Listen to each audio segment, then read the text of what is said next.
Hola a todos, bienvenidos una vez más aquí a Ventana al Misterio, un espacio en el que abrimos la mente a múltiples posibilidades.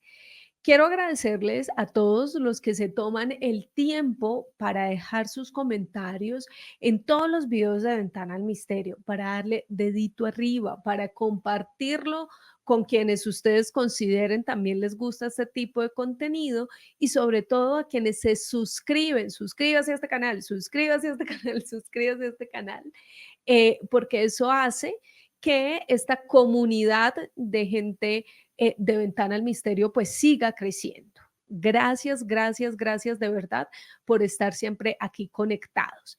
Y dentro de todos esos comentarios que generalmente me envían, he visto muchos que dicen, oiga, me encantan sus videos de resumen porque me perdí ese video o es de hace muchísimo tiempo y no alcancé a verlo. Entonces me gusta cuando hace los videos de resumen. Y por eso hoy traemos un video resumen, esta vez sobre curiosidades del misterio. Vamos a pasar por picnics en los cementerios. Vamos a hablar de matrimonios con fantasmas. Y eso nos causa curiosidad, risa y hasta nos sonroja un poco. Pero vamos a hablar también de cosas mucho más serias, como por ejemplo curiosidades de la astronomía. Pero pasamos por otros temas que quizás no nos hacen sonreír, sino que nos hace ponernos un poco tristes y otros un poco nerviosos.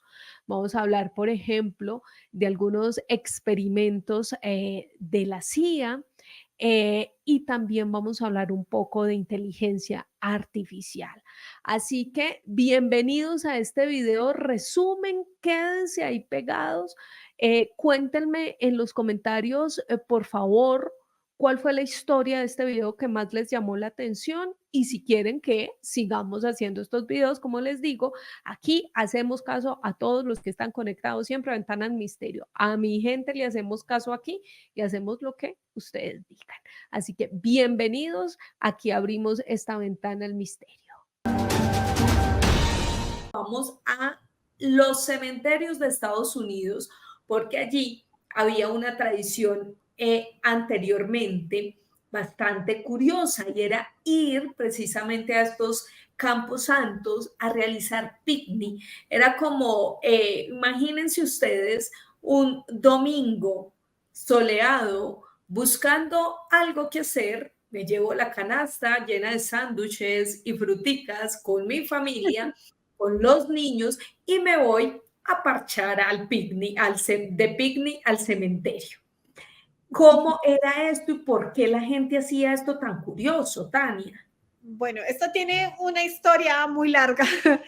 Todo se remonta desde la época victoriana, porque ellos no sé por qué reaccionaron como un gusto, una fijación con la muerte. Si te fijas el tema de las sesiones espiritistas, de tomarse la foto con los cuerpos ya fallecidos del familiar, sí. Todo eso empezó a ser como un boom en la gente y al mismo tiempo no existían espacios para compartir con la familia, no había unos parques dedicados como tal al entretenimiento. Resulta que en la época victoriana y mucho tiempo después, la gente pues no le veía nada de raro llegar y sentarse a comer al lado de la tumba de un ser querido. De hecho, en Francia hay cementerios donde hay famosos y la gente se sienta en el cementerio y se queda a tomar una siesta después del almuerzo para irse a trabajar, ¿no? Pero en el caso de la época victoriana era porque no existían parques, ellos extrañaban mucho a sus seres queridos. Recordemos que la reina Victoria tuvo un luto demasiado largo, fue un luto que casi lo llevó hasta la tumba, ya jamás dejó de usar negro y la gente se comenzó a fijar en eso. Ella también puso de cierta forma de moda las sesiones espiritistas. Entonces era bien visto en la sociedad. Si tú querías encajar en la sociedad, tenías que hacer sesiones espiritistas y arraigado con eso el tema de las citas y de los amoríos, los romances de época como los que vemos ahora en Netflix, ¿no? Orgullo y Prejuicio y demás. Y resulta que ellos decían que la mejor forma de conquistar a una persona, de cortejar a una damisela, era llevándola a comer. Entonces ellos iban, le pedían permiso a la mamá de la muchacha a la que pretendían y se podían ir a caminar tranquilos en el cementerio a comer, porque no habían espacios destinados para eso. Una cena espectacular allí con todos los muerticos, todos los familiares de uno ahí escuchando desde el más allá los mensajes de esa cita. De pronto esperaban aprobación, no sé. ¿Y cuándo se perdió esta tradición? O sea, ¿aún se hace o no? Porque esto es muy raro. Pues lo que te venía comentando, lo más cercano ahorita es París, que la gente va a los cementerios pues a sentarse un rato, a descansar y bueno, irse a trabajar o irse a la casa. Pero también no era solo un plan romántico en la época victoriana, sino también era un plan familiar. O sea, llegaban y bueno, mientras yo me siento acá al picnic con su papá, ustedes vayan y jueguen a las escondidas detrás de la tumba del tío. Vaya, 1, 2, 3 por la abuelita que está allá en esa tumba. Preocupante. Bueno, pero es chistoso, pero también tiene un contexto racional y es que no habían espacios precisamente dedicados para el entretenimiento, para ir a, no sé, a conectarse con la naturaleza, como decimos ahora. Y pues como ustedes ven ahí en esa fotografía, pues los cementerios eran lugares donde habían árboles, sombra, era un campo abierto y ese contexto pues precisamente llevaba a que las personas hicieran cosas como estas. Efectivamente. Qué miedo. Yo no sé si lo haría yo, no sé, un picnic en el cementerio central, como que no me llama la atención a mí. Pero el cementerio central de Bogotá es divino, pues deberíamos ir allá un domingo con nuestra canastica de comida. Pero mira que te voy a contar una evidencia personal.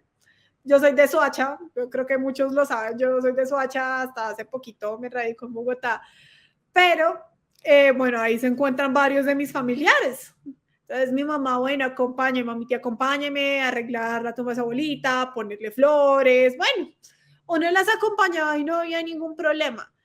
Me llamó la atención dos sucesos a lo largo de lo que he ido al cementerio. El primero, uno que un muchacho que estaba sentado fumando marihuana, pero para recordar a su amigo que estaba ahí en la tumba y poniendo música, que ese fue el que más me dio como, wow.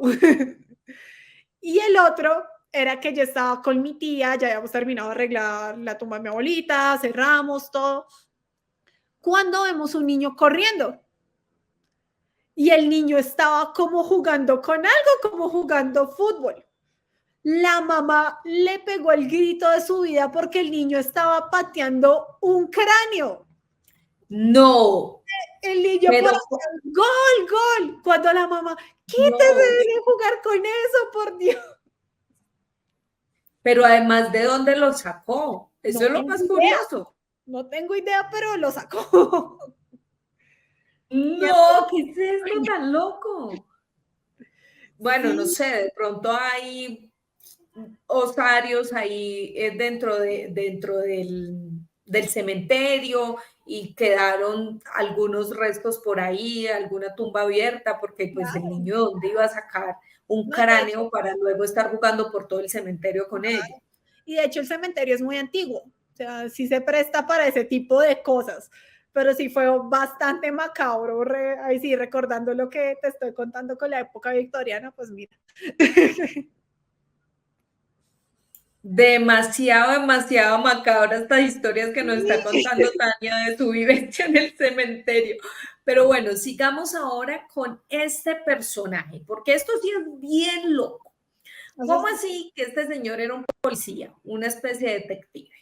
Y resulta que este señor de repente empieza a investigar unos hechos de un asesinato, pues luego se da cuenta que el asesino era él. ¿Qué es eso tan extraño? Bueno, ahí voy a detectar un patrón y es que ya hemos hablado 3 casos que están directamente relacionados con Francia. Estamos hablando del diamante y hablamos del perro y hablamos del juicio de la cerdita, que también fue en Francia. Entonces, sí, señorita.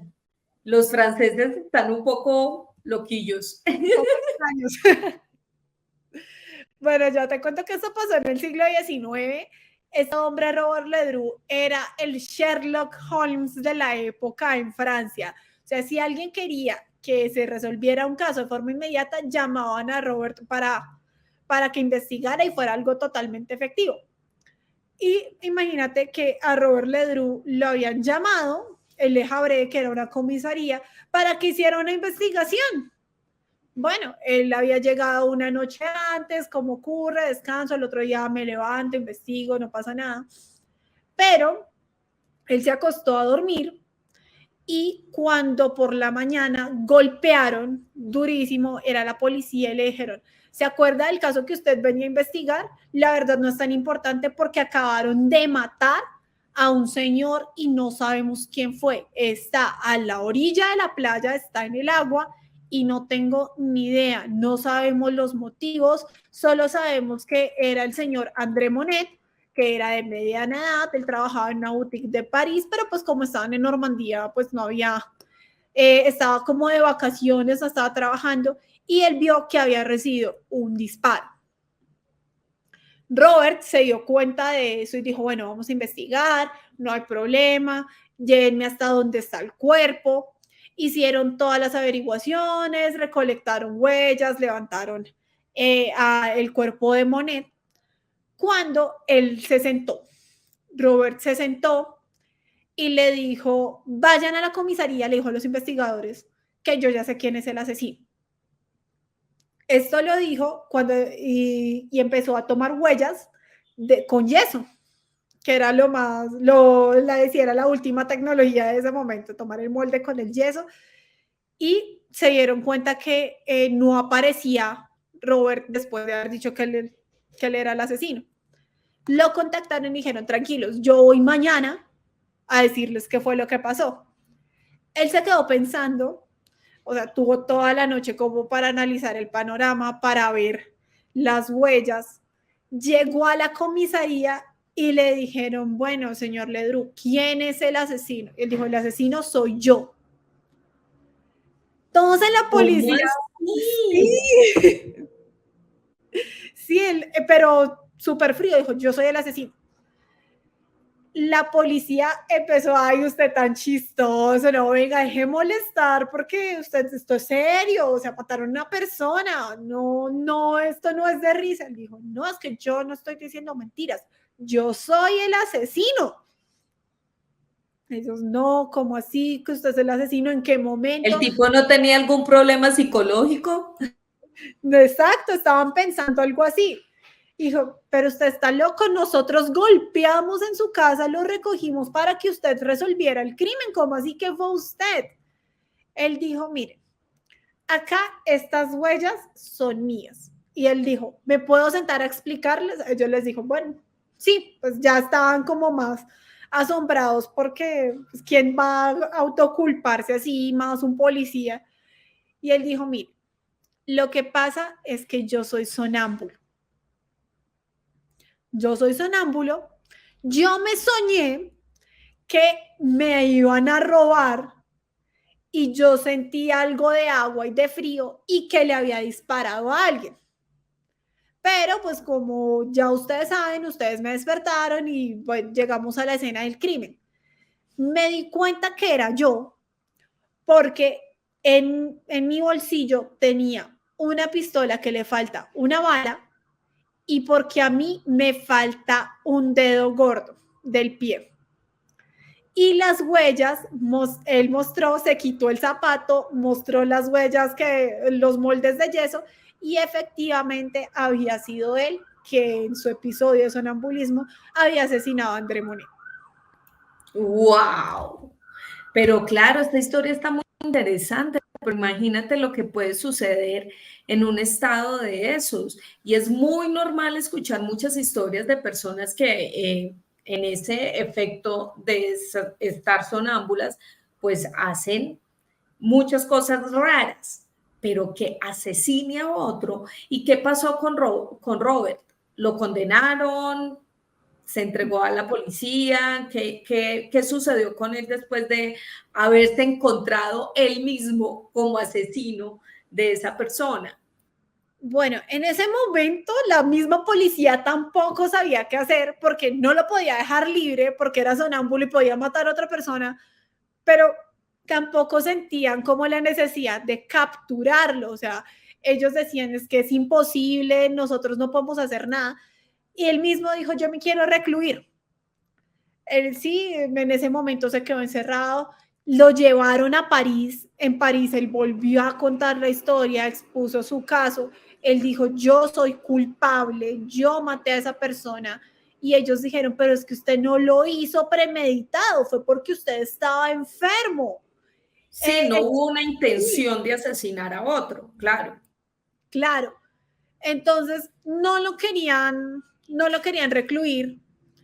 Lo único que él pidió entonces es que hay sí como una especie de casa por cárcel. Estuvo recluido un tiempo, unos años, le dieron su casa por cárcel, por decirlo así. Se quedó viviendo solo y hasta ahí pasaron sus últimos días, porque era tal su cargo de conciencia de haber matado a alguien que él no quiso reintegrarse a la sociedad. Inclusive la policía le ofreció trabajo y él no quiso volver a trabajar por eso mismo. Claro, porque tenía el temor de volver a cometer un crimen o hacer algo peor en una situación como esta que quizás no podía controlar. Finalmente era una enfermedad, por decirlo de alguna manera. Tania, todas estas historias, aunque al inicio a uno le puede parecer chistosa, pues finalmente es muy cruel y es como alguien después de un suceso que no puede controlar, pues termina de alguna manera acabando con la vida de otra persona sin darse cuenta y además termina recluido después por la culpa que no lo deja avanzar con esta situación. Esta historia sí me parece bastante triste, la verdad. Claro, y quiero añadir, sí, no es nada graciosa, es extraño el caso, se me olvidó una pequeña cosa y es que él también estuvo en un psiquiátrico, 10 años debido a la situación, y perdió la custodia de sus hijos. Abro esta ventana al misterio para hablar de esos robots asesinos que se están creando alrededor del mundo.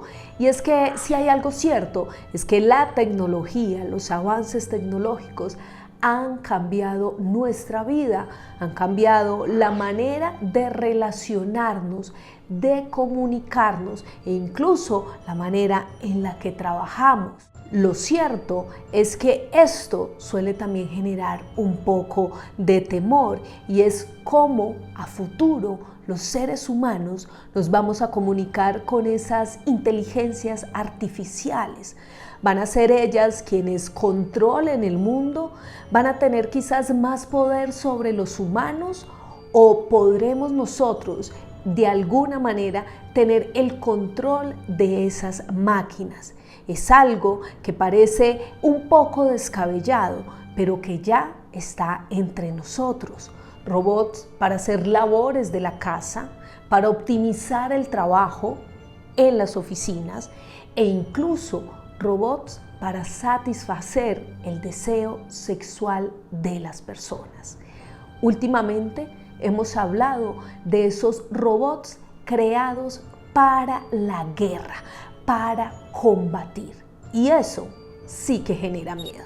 Desde finales del 2018 se está hablando de la necesidad de una regulación a nivel mundial para controlar lo que se llama robots asesinos o soldados robots.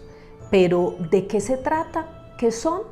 Pues son simplemente armas que pueden seleccionar y asegurar su objetivo atacando de manera rápida, efectiva y sobre todo sin la necesidad de que un ser humano sea quien la maneje. Desde ese año, Estados Unidos anunció que trabajaba en un proyecto denominado Atlas, con el que pretende, a través de inteligencia artificial, generar precisamente que su armamento tenga mucho más poder, que pueda seleccionar y atacar los objetivos 3 veces más rápido que como se hace actualmente a través precisamente de seres humanos. Sin embargo, no solo este gobierno viene trabajando en ese proceso. En 2019, China aseguró que parte de su presupuesto estaba asignado a trabajar a través de inteligencia artificial para lograr que su armamento tenga mucho más poder que el que tiene actualmente. Ese gobierno decidió crear 2 organizaciones destinadas exclusivamente a encontrar ese desarrollo para la guerra, a preparar esas inteligencias artificiales, esos soldados, esas máquinas y esos armamentos para que tengan el mayor poderío en medio de un conflicto bélico. Pero no solo esto, según algunos participantes de estas organizaciones, se dice que China desarrolló un algoritmo con el que pretende predecir lo que pueda suceder y anticiparse precisamente a esos campos de guerra. Aquí el debate, por supuesto, se abre frente a la situación y la controversia de cómo esas inteligencias artificiales van a poder determinar qué es moral y qué no, qué es legal y qué no, porque aunque se esté en un campo de batalla, el ser humano sí puede distinguir cuáles son esos objetivos a los que se puede o no atacar. Sin embargo, ¿la máquina podría hacer esto? Pues quienes están en contra aseguran que es casi imposible precisamente generar ese control, lo que llevaría a los gobiernos a alejarse de la responsabilidad legal y moral que haya en un proceso de guerra. Ya existen los misiles hipersónicos, los drones no tripulados, los perros robots con ametralladoras. Pero lo que hace años, los últimos años, hemos estado escuchando es de los famosos super soldados. Y no se trata de equipar de alguna manera a los seres humanos, sino que se trata de darle capacidades especiales, precisamente alterar sus capacidades biológicamente. ¿Se imaginan ustedes personas que puedan de alguna manera soportar el frío inclemente, poder controlar el dolor e incluso el sueño? Pues de esto es precisamente lo que se trata, hacer que estas personas puedan controlar todas esas emociones e instintos o dolor a través precisamente de esa generación o de ese movimiento de sus genes. Esta ambición no es nada nueva. Desde la antigüedad siempre las fuerzas militares han estado tratando de avanzar en su armamento, equipamiento y también técnicas de ataques. Pero aquí no se trata de ponerle un arma a un ser humano. Aquí se trata de modificar a través del ADN las capacidades de esa persona. Se habla de los famosos exoesqueletos, especies de Iron Man, esas estructuras que recubren el cuerpo de esas personas, de esos soldados, estructuras que implicarían que ellos puedan soportar el dolor, el frío, incluso de manejar de alguna manera su mente para estar completamente destinada a la guerra y a la táctica que se desarrolla allí. Pero no solo se trata de China o Estados Unidos. El año pasado, el gobierno francés anunció que había aprobado un proyecto para crear a los famosos soldados mejorados, estructuras que a través de la inteligencia artificial pretenden que estas personas puedan mejorar sus capacidades bélicas y no solo esto, también tener unos armamentos que se controlen de manera individual. Quienes están a favor de este tipo de proyectos y de avances aseguran que de esa manera los soldados tienden a proteger su vida, que quizás es una mejora para ellos, ya que no van a sufrir tanto y se van a evitar precisamente las muertes humanas en medio de una batalla. Sin embargo, aquí el debate es sobre lo moral. ¿Cómo controlar esas máquinas? Es cierto que se van a ahorrar vidas de estos soldados, pero también ¿qué tanto pueden atacar estas máquinas y terminar de alguna manera generando más dolor, atacando a través de manera indiscriminada a esos objetivos o al enemigo? Hay que sentarse a analizar un poco esta situación y ver las dos líneas. Una, los avances que sin duda son importantes para la humanidad, y la otra, por supuesto, el tema de la moral y la ética que se encuentran aquí en medio de la guerra. Uno de los últimos avances de los que se pudo conocer en ese proyecto Atlas de Estados Unidos es el que plantea que a través de una especie de audífono se puede estimular el cerebro de los soldados para que se adapte rápidamente a esos contextos bélicos y pueda superar el temor, reaccionar de manera mucho más rápida y así también lograr beneficiarse física y mentalmente en medio de esa guerra. Una situación con la que además pretenden que se haga de manera repetitiva y constante y así mejorar a través de esos estímulos cerebrales sus reacciones para que sean mucho más rápidas. Realmente esta situación parece sacada de una película de ciencia ficción, Iron Man, Robocop o cualquiera que ustedes hayan visto.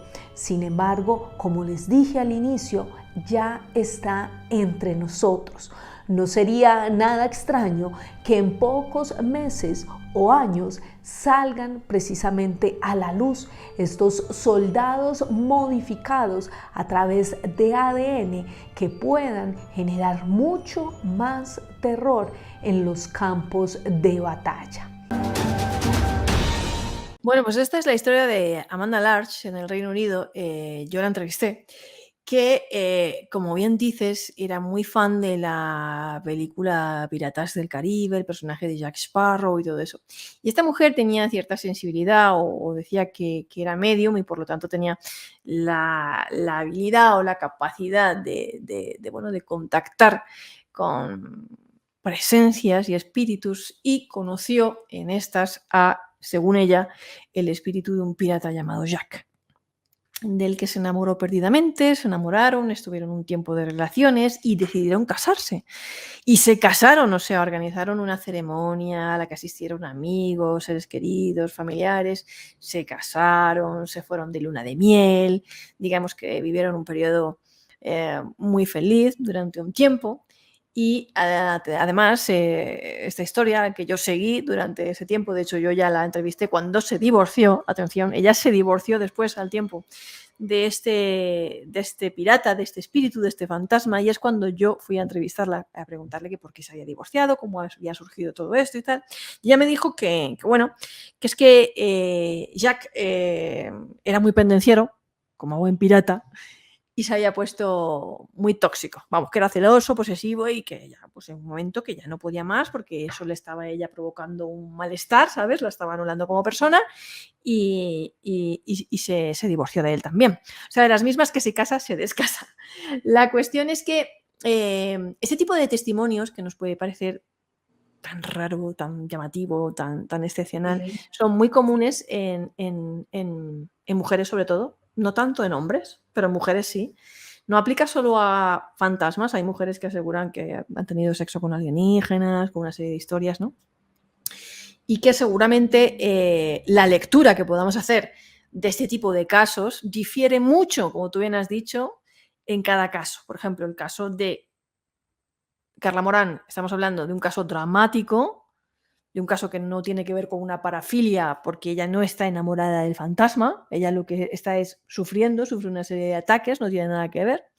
Cuando pasamos a los casos como el de Amanda Large, que dicen que se han enamorado de un fantasma, que se han casado con él, que tienen relaciones sexuales con ese ser, sí que podemos hablar claramente de espectrofilia, una parafilia, del amor, de la atracción hacia los espectros, hacia los fantasmas, y probablemente, como decía, la lectura tiene más que ver con una lectura psicológica o psiquiátrica que con otro tipo de lectura que podemos hacer de casos similares en otras culturas que tendrían más bien una lectura antropológica, ¿no? Pero mujeres que se han enamorado de fantasmas hay hasta en Colombia. Pero hablemos un poco de cómo tú llegaste a contactar con esta mujer. Y digamos que fue un trabajo periodístico, tú eres una investigadora y te dedicas a eso, pero ¿cómo se hizo el proceso? Porque este caso fue demasiado mediático, como muy bien lo decías.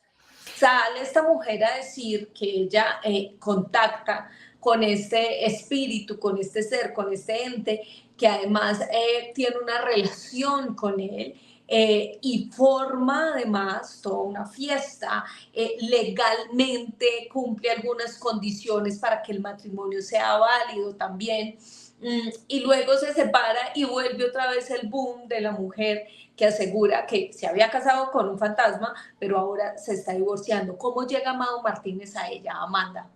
Bueno, lo cierto es que, lógicamente, este caso tuvo una repercusión mediática, la boda sobre todo. La boda tuvo una repercusión mediática brutal, salió en todos los medios de comunicación en Occidente. Esto en Europa llamaba muchísimo la atención, aunque hay que decir que en el Reino Unido, yo viví 5 años en el Reino Unido, esto es más común de lo que se piensa, y la cultura de fantasmas en el Reino Unido está muy, muy, muy enraizada. Quiero decir que en el Reino Unido los lugareños se sienten muy orgullosos de sus fantasmas, ¿no? Y muy orgullosos de decir pues, que en su hotel hay 7 fantasmas o que en cada castillo está encantado. Lo consideran parte del patrimonio cultural de su historia. Entonces las historias de fantasmas con tintes góticos y todas estas cosas son bastante comunes en el Reino Unido, y entonces hay toda una serie de cultura alrededor de las historias de fantasmas, ¿no? Esto es una tradición muy gótica y de toda esa tradición anglosajona del mundo de los fantasmas de la época victoriana y todo eso, ¿no? Entonces esto salió en todos los medios de comunicación. Llegó a España, llegó a Francia, llegó a Inglaterra, y es como, wow, ¿no? Empiezo a seguir este tipo de casos, me fijo particularmente en el de Amanda, aunque no era el único, ¿vale? Hay otras mujeres en el Reino Unido que aseguran haberse enamorado de un fantasma o que se han casado con un fantasma o cosas así. Pero el de Amanda me llama especialmente la atención porque se divorcia luego de él y explica las causas, ¿no? Y al final nos está contando una historia de amor tan cotidiana. Quiero decir que independientemente de lo que nos está contando es una historia cotidiana de relaciones, ¿no? De relaciones afectivas, en este caso con un fantasma, ¿no? Y que ella además consigue, y eso es lo curioso, arreglárselas para tener una ceremonia dentro de un territorio, en unas aguas y tal, para que esa ceremonia sea legal, entre comillas, que no lo es, ¿vale? Pero entre comillas, ¿no? Que luego lo piensas y no es nada tan extraño. Por ejemplo, en Francia las leyes permiten que tú te cases con una persona fallecida. ¿Por qué? Pues si falleció en una guerra, si fue un veterano ¿no? Que falleció en Afganistán o lo que sea, mientras tú demuestres que tú tenías una relación afectiva con ese soldado, sea hombre o mujer, te puedes casar con esa persona de forma póstuma. Esto es muy curioso en Francia. Tú de forma póstuma te puedes casar con un soldado fallecido si tú demuestras que tenías un compromiso con esa persona, ¿no? Entonces, no es tan raro, ¿no? Ahí entramos ahí, sí que hay matices, ya digo, la lectura es diferente, porque aquí estaríamos en una lectura emocional, con una persona que definitivamente sí, de la que sí tenemos unos registros, una constancia, que tuvo una vida, que tú tuviste una relación con esa persona cuando estaba en vida, mientras que en el caso de Amanda Larch, ese pirata, no sabemos si existía en su imaginación, si existió, si no existió, si fue un personaje documentado o una proyección de su fantasía y adoración hacia el personaje de Jack Sparrow. Claro. Digamos que este caso tiene muchísimas interpretaciones. Ella también dice que ella era como que tenía algunas facultades para ser medium y que eso le permitió precisamente contactar con este espíritu, ¿cierto, Mado? Entonces, de pronto, por eso, digamos que muchas personas siguieron este caso, le creyeron y todo lo que se montó alrededor de esto también fue súper mediático, pero como decía Amado, pues en ese país es habitual hablar de este tipo de apariciones y no es tan curioso como nos parece a nosotros. Sin embargo, en Colombia también hay casos similares. Sí, desde luego que sí. De hecho, la semana pasada estuve en mi programa La Rosa de los Vientos hablando de este caso que saltó a los medios precisamente sobre el 27 de septiembre o algo así, de una colombiana que aseguraba que había tenido una relación con un fantasma y había estado teniendo relaciones sexuales con ese fantasma todas las noches durante 20 años. O sea, la friolera de 20 años. Atención, esta mujer, voy a buscaros aquí el nombre, se llama Paola Flórez. Paola Flórez. Y bueno, pues esta mujer decía que, bueno, que ya estuvo con este fantasma, que era muy grande, decía, ¿no? y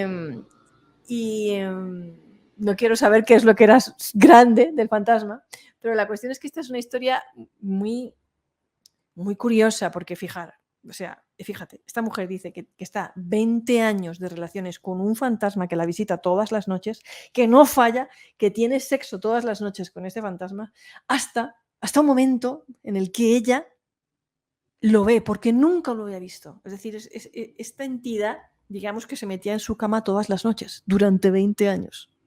Y ella nunca lo había visto. Y decía, bueno, pues el fantasma con el que tengo una relación, ¿no? Hasta que una noche ella dice que lo ve y ve que tiene cuernos y la cara de un monstruo, que es horrible, ¿no? Y a partir de esa noche ella ya no quiere volver a tener relaciones con él, o sea que eran consentidas. Es decir, ella en ese momento como que le da fastidio, lo ve feo, se asusta y dice, no, yo no quiero saber nada más de este fantasma, ¿no? Y ya no quiere volver a verlo y ya no es invitado, ¿vale? Ya no aparece, ya no vuelve a verlo nunca más, dice, ¿no? Y este es un caso bastante curioso, extraño y del que tendríamos que investigar un poco más y saber qué es lo que hay detrás de estas historias, ¿no? Abro esta ventana al misterio para contarles la historia del proyecto Oxygas, en el que la CIA utilizó mamíferos acuáticos como armas de guerra. Pero todo esto tiene un contexto que inicia en 1977, cuando 2 personas resultaron liberar a unos delfines que estaban en el centro de investigación de la Universidad de Hawái. Estos 2 animalistas tuvieron la valentía de ir a rescatar estos animales porque consideraban que estaban siendo maltratados y eran utilizados para experimentos de guerra. En todo este aspecto, ellos son llevados a juicio y en medio de este proceso llega un personaje muy importante llamado Michael Greenwald. Michael Greenwald era un ex científico de la Marina de Estados Unidos que justo en ese juicio fue fundamental porque él declaró que él había estado trabajando en proyectos ultra secretos de la CIA, tanto en Hawái como en Florida, en los que se estaban utilizando delfines para convertirlos en animales de guerra, en armamento para atacar a los enemigos. El objetivo de este proyecto era preparar a delfines para que atacaran a cruceros rusos nucleares establecidos en el puerto de La Habana, y una de sus prácticas estaba denominada como anulación de nadadores. ¿Y en qué consistía? Escuchen muy bien esto. Ponían un bote de tanque de gas con una aguja en el hocico de estos delfines y pretendían que estos animales, al contactarse con los nadadores, pudieran inyectar este gas letal y de esa manera generar una muerte inmediata a esos nadadores que estaban alrededor y que supuestamente pertenecían a la Marina de Rusia o incluso de la propia Cuba. Estos experimentos fueron llevados a cabo en 1971 y en este juicio Greenwald testificó que supuestamente él se había retirado de estos experimentos en 1972 porque los consideraba maltrato animal, y fue allí donde decidió encaminar su vida precisamente en la lucha de la defensa de los derechos de estos animales. Una historia que para ese entonces parecía un poco surrealista. Nadie creía lo que este señor estaba testificando a favor de estos animalistas que habían liberado a esos delfines en la Universidad de Hawái. Sin embargo, en 2019 esto vuelve a ser noticia precisamente por la desclasificación de aquellos archivos del proyecto Oxygas. Como muchos lo saben, los archivos desclasificados de la CIA, del Pentágono en general, del gobierno de Estados Unidos, siempre vienen con frases o fragmentos tachados, así que es muy poca la información que se tiene al respecto de estos experimentos. Sin embargo, lo que queda muy claro en estos archivos es que efectivamente estos animales eran consideradas armas no tripuladas y experimentos para atacar a los enemigos establecidos en el puerto de La Habana, en Cuba. Sin duda, el proyecto Oxygas era bastante pretencioso. Ellos querían que estos animales realizaran ejecuciones, planearan además atentados, tomar fotografías e incluso que insertaran algunos sensores en barcos enemigos para de esa manera detectar el desplazamiento de aquellos elementos. Pero poco a poco esto se fue desdibujando, pues como lo dice en aquellos documentos desclasificados, estos animales no eran máquinas de precisión, y aunque funcionaban muy bien en el laboratorio con los entrenadores a los cuales les hacían caso perfectamente, cuando salían a campo, pues estos animales por su naturaleza pues no obedecían o no cumplían el objetivo para el cual fueron llevados o que pretendía el gobierno y la CIA que ellos ejecutaran. Poco a poco este proyecto pues fue también cambiando su metodología. Se dieron cuenta que no podían dominar completamente a los delfines, y luego lo que pretendían hacer era que estos delfines sirvieran como espías. Así los llevaban o los mandaban hasta un lugar determinado, y allí uno de los informantes les amarraba a su cuerpo información detallada del campo enemigo, y estos delfines debían volver hasta su zona precisamente con esa información. Sin embargo, volvemos a lo mismo, eran animales difíciles de controlar y el objetivo se fue poco a poco cayendo. Y es que es bien conocido que la CIA desde su fundación ha hecho precisamente este tipo de proyectos en los que se trabaja la manipulación de la conducta tanto humana como animal. Esto no es nada nuevo. Sin embargo, estos proyectos son ultra secretos, por eso hacen parte de las conspiraciones, porque muchos hablan de ellos, hay poca información y los documentos desclasificados siguen mostrándonos muy poco, pues esos tachones eliminan muchas verdades que podríamos saber precisamente con esa información. Sin embargo, pues los delfines fueron utilizados porque algunos científicos y expertos plantean que el desarrollo y la evolución cerebral de estos animales es tan grande que pueden ser utilizados y manipulados de una manera muy concreta para asignarles precisamente tareas o trabajos establecidos que pueden ayudar con muchos avances tecnológicos. Ahora, eso por un lado está muy bien. Sin embargo, utilizar a estos animales como armas de guerra es lo que a mi parecer estaría un poco descontrolado. Saber que estos animales están en cautiverio precisamente en esos tanques de Hawái o en otros laboratorios como el de Florida, como el que contaba Michael Greenwald, pues es lo realmente tenebroso. El famoso meteorito de Santa Rosa de Viterbo, esto queda en Boyacá. Y esto es muy interesante porque tiene todos los elementos de las historias asombrosas y curiosas y además chistosas que suceden en nuestro país. Y entonces ustedes pueden ver a este niño o señor de baja estatura montado encima de ese fragmento, pero además esto tiene una historia pero que parece de novela, Germán. Luego llega un extranjero en búsqueda de ese fragmento, hay una controversia, se lleva un pedazo finalmente.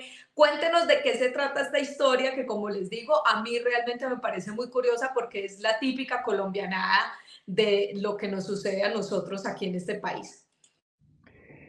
Bueno, en realidad este meteorito, que es el más famoso de Colombia, es un meteorito muy importante en el mundo también, porque es supremamente raro, está depositado allí en el primer piso del Museo Nacional. Y ustedes pueden entrar y verlo ahí en la entrada. Lo que no saben es la historia tan fascinante que está detrás de ese meteorito.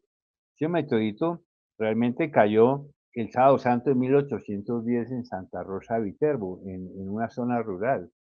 Y, y fue reportado por dos experimentados científicos, Bocingol y Rivero, y lo reportaron a Europa. Inclusive en los catálogos de Humboldt se conocía de la existencia de este meteorito. El pueblo estaba muy orgulloso de su meteorito y lo colocó durante muchos años en la plaza central de Santa Rosa. Ahí vemos el pilar donde está colocado ese meteorito original con más de 700 kilos de peso, de esos de hierro níquel. Además es En una supremamente especie de monumento que le hicieron precisamente en la Plaza Central. correcto, pero en 1906, este señor que está allí, Henry Ward, el verdadero Indiana Jones de la época, un cazador de tesoros para museos, se viene de Chicago con el bolsillo de $1 con el firme propósito de rescatar el meteorito para la ciencia. Rescatarlo es que quería robárselo. Bueno, él sabía que va a ser muy difícil Claro, llevar. hacer dinero con semejante joya, eso era lo que quería el tipo. Entonces, él logra hacer un acuerdo con el gobernador de Boyacá, el alcalde de Santa Rosa y los concejales, con un contrato para cambiar el meteorito por una estatua del general Rafael Reyes, que había nacido ahí en Santa Rosa y era el presidente de la época. Cambiar el meteorito por una estatua. El caso es que él se lleva el meteorito directo a Honda, sin pasar por Santa Fe, para embarcarlo rumbo a Estados Unidos. Pero cuando el pueblo se da cuenta que ha desaparecido su meteorito, dan la alerta y la caravana es detenida en La Caro, aquí en el norte de Bogotá. Y ahí es donde aparece esa foto con el pequeño hombrecito parado sobre el meteorito y toda la policía que ha detenido pues la caravana. Exactamente, eso es en La Caro.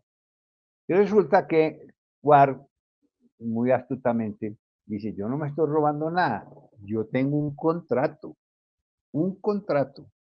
Así de que, como somos tan legalistas, pues se entró el gobierno en un gran dilema, porque no podíamos dejar que se dara el meteorito, pero además sí había un contrato. Así de que llegaron a una solución salomónica, cortar el meteorito.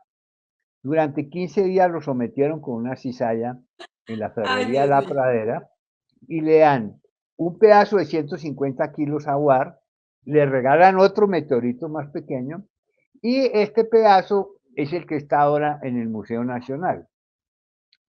Y el corte está por debajo, o sea, no vemos el corte porque lo pusieron precisamente sobre el corte. Y Ward se llevó su trozo de meteorito, pero la historia realmente tiene otros elementos, ¿no? Porque interviene la Embajada de Estados Unidos, el ministro de Gobierno, eh, y como tú dices, hay muchas, no sé si colombianas, sino eventos tropicales en la historia Está fantástica. buena esa definición. Eventos tropicales. El caso es que casi perdemos el meteorito, casi lo perdemos. De todas formas, el trozo que se llevó Barr lo pueden ver allá en el museo, Field Museum de Geología de Chicago. Allá está el trozo que se llevó Henry Ward. Y el fragmento que nos dejaron está en el Museo Nacional, ¿sí? Con 470 kilos de peso, hierro níquel, que a propósito al precio de mercado costaría algo así como unos casi 3.000 millones de pesos. Ese es el valor de ese meteorito. Fíjense. Claro. Bueno, Germán, una historia que a mí me parece fabulosa, digamos que por el avance que logró, pero que también me parece cruel, es la historia de Laika, la famosa perra que fue al espacio. Y digo que me parece cruel porque realmente ese animalito sufrió muchísimo. Y entonces, claro, después de que lo envían al espacio, amarrada, que muere allá asfixiada, todo por la guerra, o mejor, por la carrera espacial que había en ese entonces entre Estados Unidos y la Unión Soviética, pues después se volvió toda una heroína nacional esta perrita Laika. Cuéntanos un poco de esta historia y también de la crueldad que hay detrás de ella. Bueno, lo de Laika realmente sí se cataloga como una historia más que asombrosa. Es una historia. eh, Alguna vez di una conferencia sobre Laika en el planetario y había muchos niños y juré no volver a dar esa conferencia. Sí, con la No, pues presencia me lo que imagino. es Es terrible, que absolutamente triste. terrible. Lo que sucedió fue así lo siguiente. La era del espacio comenzó el 4 de octubre de 1957 con el lanzamiento por la Unión Soviética del primer satélite artificial, el Sputnik. Lo que seguía en esta carrera espacial era enviar un ser humano al espacio, que va a ser en 1961 el cosmonauta Yuri Gagarin. Pero antes de lanzar a un ser humano había que lanzar un animal para probar su estado físico en la experiencia. Durante el lanzamiento, sometía a esas presiones y gravedades en la gravidez en el espacio y recuperarla para observar cómo había sido su comportamiento eh, y cómo aplicarlo después al vuelo tripulado. Esa misión estaba prevista para el mes de mayo de 1958. Pero a los políticos del Kremlin les pareció genial hacer propaganda política, celebrar los 40 años de la revolución bolchevique con un lanzamiento biológico, con este que llamaba la prueba biológica, y obligaron a los científicos a lanzar a Laika solo 20 días después del Sputnik, y no tenían diseñado el sistema de recuperación, ellos solo sabían lanzar, pero no recuperar. Así es de que lanzaban a Laika sabiendo que iba a morir en el espacio. Una prueba que no tenía ningún valor científico, ninguno, porque si no se recuperaba el animal no podía saberse cuál era el estado de la misión. Laika era no era una mascota, era un perro callejero, recuperado con otros animales de las calles de Moscú, pues si había sobrevivido en las calles de Moscú, iba a tener más resistencia para las pruebas a las que fue sometida. Laika era un pequeño animal, eran de 6 kilos de peso, 3 años de edad más o menos. Laika significa ladradora. Y ella se comportó muy bien, pasó todas las pruebas, pero fue una historia realmente terrible, terrible. Después cuando ahí los rusos dijeron que no, que había un veneno potente que la mataba piadosamente. Después se supo que el tal veneno pues nunca existió, ¿sí? Y después cuando todo se desclasifica después de la caída de la Unión Soviética, pues todos nos enteramos de lo que realmente sucedió. Y es que fue realmente una patanería, fue una metida de pata terrible. Y mira una cosa, Johanna, los rusos todavía no se han recuperado de este golpe. La cantidad de Sí, monumentos que hay sobre Laika, ustedes ponen ahí Laika monumentos, y total. es increíble la veneración que le tienen en Rusia a Laika. Ellos nunca se han recuperado y jamás se van a recuperar del golpe tan terrible que fue para ellos. Después conocer, cuando se desclasifica la información, conocer lo que le hicieron a esta perrita, que fue realmente, pues, terrible. Pero, Terrible. sin embargo, Laika es el animal más famoso de la historia. Nadie supera a Laika. Claro, sin duda alguna, el ser vivo, como usted decía, el primer ser vivo en viajar al espacio, pero que muere de una manera absolutamente cruel y que por eso yo les decía, luego se convirtió en una heroína. Y es cierto lo que dice Germán, hay una cantidad de monumentos alrededor de esta perrita que son impresionantes. Obviamente, digamos que eso de alguna manera brindó un avance tecnológico en todo este tema de la carrera espacial y esa guerra que tenían Estados Unidos y la Unión Soviética precisamente para saber cuál era el más poderoso y el que tenía los mejores avances para poner al hombre en la luna. Pero sin duda alguna, detrás de todo esto hay una historia bastante cruel y me imagino precisamente por eso que es tan difícil, Germán, como usted nos decía, contarle esta historia, por ejemplo, a niños y sobre todo en la actualidad que se empatiza aún más con los animales. Sí, es cierto. Pero es sorprendente que hay muchos clubes de astronomía de niños y de jóvenes que se llaman Laika, precisamente. Sí, sí. Todos amamos a Laika. Sí, sí, sin duda un personaje que marcó la historia de la ciencia, de la astronomía y del mundo, porque como usted dice, es quizás el animal más reconocido, más famoso que tenemos presente todos desde muy temprana edad.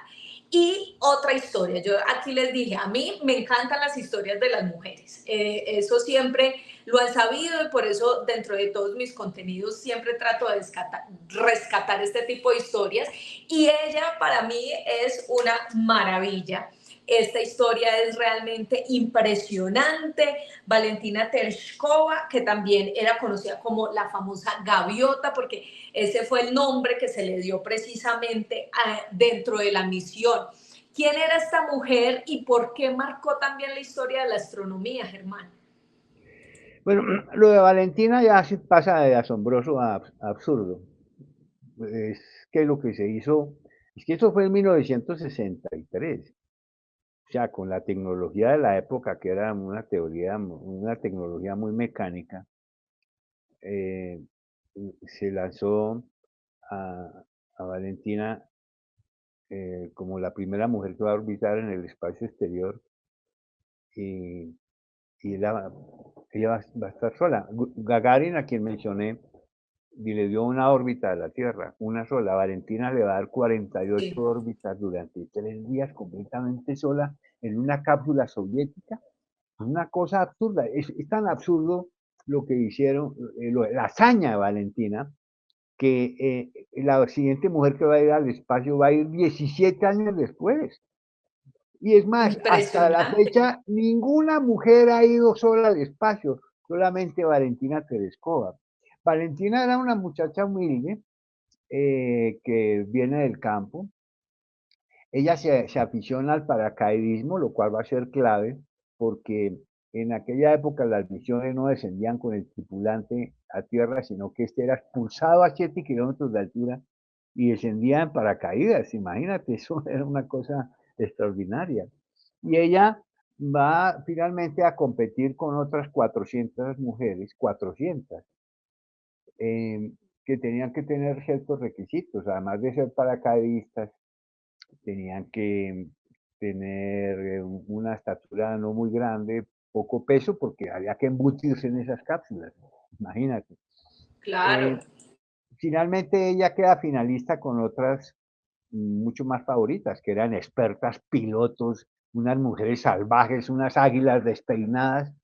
Sin embargo, se dice que fue el propio Kremlin, el propio Nikita Khrushchev, el que escogió que fuera Valentina, porque había pasado muy bien todas las pruebas físicas y psicológicas, y era la chica buena, la chica campesina, el nuevo ideal de la mujer socialista, que querían mostrarle al Ajá, mundo en esa propaganda durante la Guerra Fría. Así de que sí. Valentina va a ser la primera mujer que va a ir al espacio. Pero no solamente la hazaña de Valentina durante, pues, en ese vuelo, todo lo que sucedió, sino lo que ella va a hacer después, lo que ella va a representar después como mujer, como, como mujer científica, como mujer cosmonauta. Y va a tener todos los honores, incluyendo el máximo honor concedido a mujer alguna, que fue por un panel de expertos, se le concedió el título de la mujer del siglo XX. Si llegaron hasta el final de este video, no tengo nada más sino las gracias para ustedes. Gracias, gracias de verdad por seguir ahí conectados, por darle dedito arriba, por enviar sus comentarios y sobre todo por suscribirse a este canal, señores. Suscríbase a este canal para que le llegue la notificación de cada cuánto estamos subiendo contenido. Gracias, gracias a todos. Recuerden que en la descripción de este video también encuentran los enlaces, uno a mis redes sociales y dos a Speaker para que vayan allí y descarguen el podcast, el audio de este contenido y así nos puedan llevar a cualquier lugar de manera fácil y rápida y nos puedan escuchar ahí tranquilitos mientras trabajan, mientras van en el transporte público, en fin, a donde ustedes quieran. Así que ahí les dejo el enlace. Muchas gracias de nuevo por estar aquí conectados y por hoy cerramos esta ventana al misterio.